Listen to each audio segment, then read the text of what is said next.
You say a boatload of rain came our way. Meteorologist James Scott here in the WFMY Weather Impact Center. What a day it was. Let's see, are my hairs turning gray yet? No, at least nothing yet. But my goodness, was it a wet day? The wettest afternoon, the wettest morning, the wettest night we have seen really since Tropical Storm Chantal last year. And for the most part, it was all benefits and not really much in terms of flooding. Boy, did we need this rain, folks. And look at this here. This is what I'm talking about. This pretty narrow stretch. And if you're joining us just from the stream that came off air, yeah, take another shot because you're about to hear me say it. The fire hose. That was the big story really across much of our area, especially here south of I-40, along the I-40 corridor, and then pretty much along and north of the Highway 64 corridor there. And this is the region where we saw anywhere between about 4 and 5 inches to upwards of 8, approaching 9 inches across this pretty small but clearly populated area. I mean, it included Lexington, Asheboro, southern Winston-Salem, central and southern Greensboro, High Point,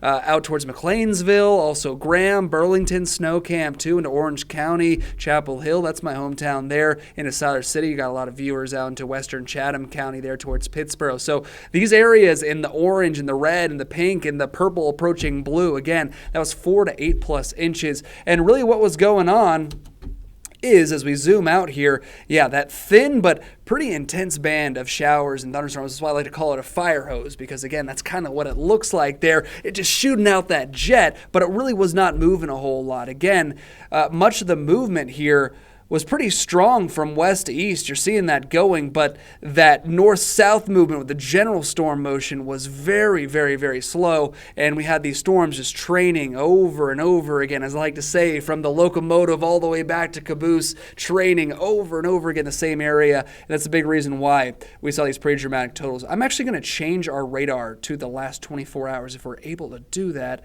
Maybe we are here. Yes, we are. Okay, so let's zoom it back out or rewind it back out. Remember around this time yesterday, that's when the weather impact alert first went out, which, by the way, has now expired. Not really too worried about flooding anymore. It had that first big bash come through, and then after that, the severe threat really began to drop, and it was pretty much all business on the flooding front, or at least the heavy rain, let's call it that, because, again, for a lot of us, really didn't see a whole lot of flooding. The ground was very thirsty. Obviously, the water table quite low. These creeks and streams and rivers, lake basins, they were quite low. So anything that the ground could absorb, yeah, those basins pretty much took it. And yeah, we saw a little bit of flooding out in Alamance County into Chatham County. We had the Eno having some problems a little bit. We also, of course, had the Little Alamance Creek in moderate flood stage there. But other than that, again, really just beneficial rainfall outside of probably the worst commute we've had in recent memory. Again, really saw some good stuff across our area that's replenishing, again, our creeks and streams and rivers and lakes, and not to mention our water table that's there below the surface. So, again, that's the 24-hour loop, and you can really see where that fire hose first started to show up. Boom, boom, right there along the I-40 corridor, and then it slowly started to move southward, and that's pretty much where it is now. Finally, that cold front beginning to move out. So again, it's not like we saw any devastating totals. On the most part, at the very most, we saw like 8 to 9 inches, and that was right along the border, it appeared, of Guilford into Randolph County. So really between Greensboro and Asheboro towards Randleman, maybe just north of Randleman, really southern Greensboro towards McLeansville. Again, that's where we saw that really heavy stuff. Let's talk about where the heavy stuff is right now, because we're not quite done across our area, even though for the most part the flood threat is over. Hey, Lake Baden, that's another place that's been really down its luck. That, of course, is over in Montgomery County here. So, hey, let's replenish the lake levels there, also along the Pee Dee River where the Yadkin turns into the Pee Dee from Rowan down into Stanley counties. A lot of this big-time rain moving out of the Charlotte metro area. So very, very good news for like Gaston County, Lake Gaston out there. I guess that's more over towards the north and east, excuse me. But Lake Norman is what I'm trying to say.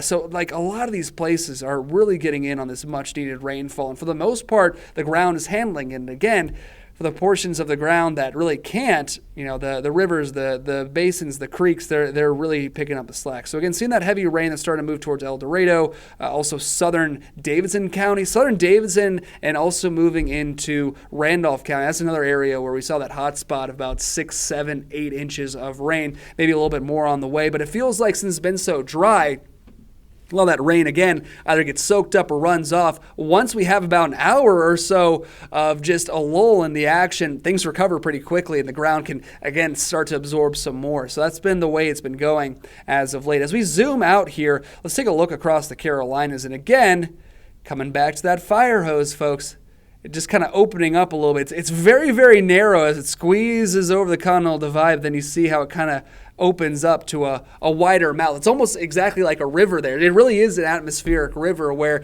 you have that headwater that's really narrow, and then as it opens up into the ocean, it quite literally opens its mouth there, much like how rivers work. So that's pretty cool to see. Really, really heavy rain coming down, lots of lightning south of the triangle. Looks like Cumberland County, Sampson County. Actually saw a severe thunderstorm warning out there.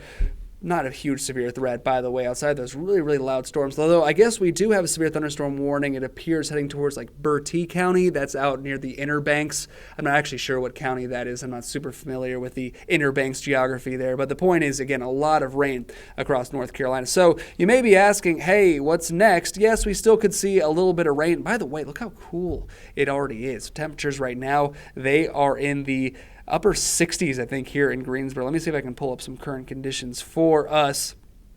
The point is, again, that it's going to be a lot cooler than what we've been dealing with as of late. Let me see if I can get that for you. So again, the cooler air, that does stick around for quite some time here. We're talking about highs in the mid to upper 70s at warmest, getting into our Friday and our Saturday afternoons. Again, 68 degrees. Someone made a comment. It's actually cooler right now in the middle of July than it was during Christmas. Do you guys remember Christmas last year? I was actually in Charlotte working at WCCB there.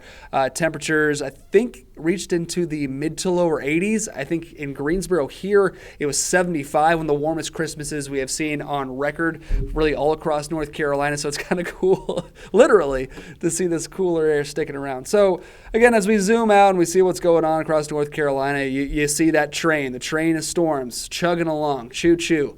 Let's talk about what's coming up next. Cold front.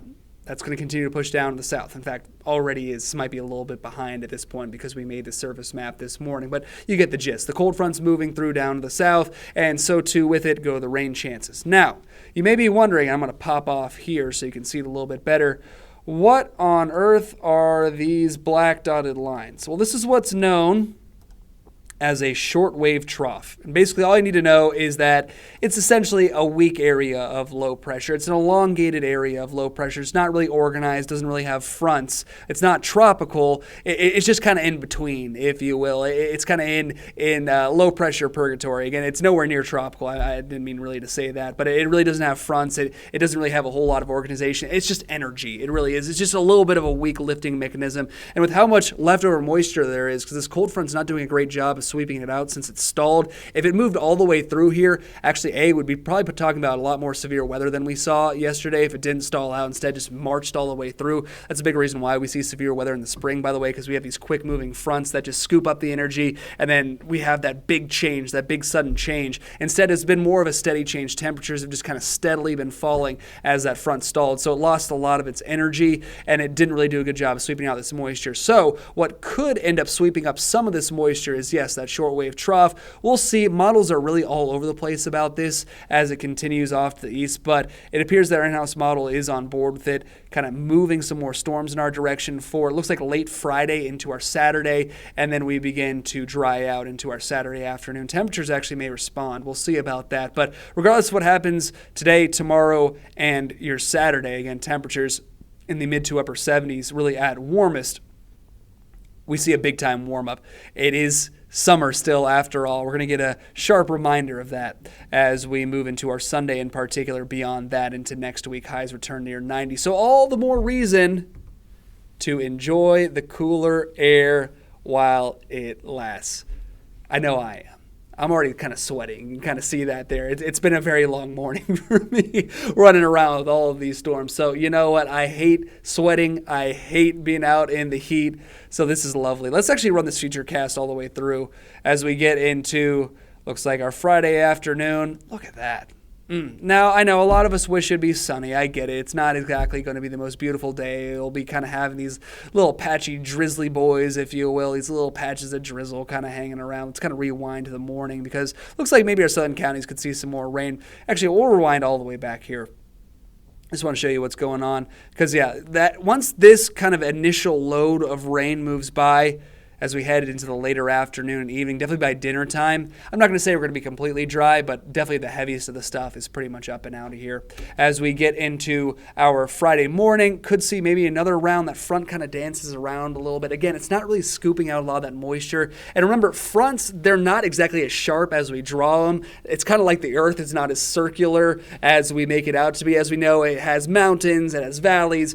Kind of fronts work the same way. They kind of ebb and flow a little bit, even though the general motion, of course, is down to the south. So just something to keep in mind that, yeah, we could get a little shot of energy or two, mainly into, it looks like, Montgomery County towards the Charlotte Metro, anyone tuning in from there towards Rowan County and Salisbury, and then Davidson, Randolph, Chatham counties too. Getting later into the day and Friday, again, it's not like we're going to stay completely dry, but mostly it's just going to be kind of that cloudy, dreary, kind of drizzly day. Hey, you know what? Wonderful sleeping weather once you head home from work Friday, or if you have Friday off like I do, might just spend a good amount of time just kind of hanging on the couch. A little bit of Netflix and chill, let's call it that. Hey. I'm looking at you there. All right, so look, as we get into the rapid refresh model. So this is another short range model that we want to watch for. This one actually keeps things a little bit more exciting, if you will, throughout the day. It kind of keeps the rain chances around a little bit more widespread, maybe a storm or two. I don't think that's going to happen. We'll see about that. Yeah, I think like this is a little much. I think it's doing a little too much here. We'll see about that. But yeah, you know, especially the farther south you go over the next couple of days, generally speaking, the farther south of I-40 you go, the better the rain chances are over the next 3-4 days moving forward. More like 3 days, because I think we largely dry out across the board by our Sunday. And then we kind of get back in that classic summertime pattern where it's hot, it's humid, and we have the pop-up storms. Have about 3 minutes left here. Getting throughout the day Saturday. This does agree, by the way, this does agree with their in-house model that, yeah, there could be a little something as we get into our Saturday, maybe a little bit more widespread rain. Just something to keep in mind there. We'll take a look at our 7-day forecast here before I send you off for the rest of your day if we can. Come on. Temperatures again in the mid to upper 70s. There we go. Today, Friday, into your Saturday. It looks like beyond today, our next best chance for rain, if you will, over the next 7 days that comes on Saturday. We'll see about as we get into the middle of next week. Final week of July, by the way, summer. Hey, we're running out of gas quick, but we're going to get a quick reminder. Mother Nature will remind us that summer still has plenty left in the tank. Mid to upper 80s for your Sunday, near 90 for your Monday, Tuesday, Wednesday. Again, back into that classic summertime pattern that we all know, and at least in my opinion, hate. Where, again, it's just miserable. We have the heat index values approaching 95, 100 degrees, the heat, the humidity. It is summer. It's about time we get another reminder. Remember, we got up to 95 back on Sunday. That felt cool compared to what we were dealing with, 3 or 4 weeks ago when we had our first 100-degree day here in Greensboro in, 14 years. Yeah, that was some crazy stuff. I was not a big fan of that. Yeah, the hottest day we had seen since 2012. I actually even forgot what day it was. I think that was this month, wasn't it? I believe it was. It was the July 4th holiday. I think it was July 2nd, if I'm correct. And that was our hottest day in 14 years. We're not going to be that hot, to be clear, going off on one of my famous tangents there. But the point is, just enjoy this cooler air while it lasts. I'm really excited about it. If you can't tell, mid to upper 70s. For those of you maybe just joining in on the tail end of the stream, I just want to show you real quick what really our final totals are going to end up being, at least around the I-40 corridor, down into Randolph, down into Davidson counties. If you're just tuning in, down to Montgomery County, certainly you're going to get more than this. Montgomery County, by the way, not pictured here.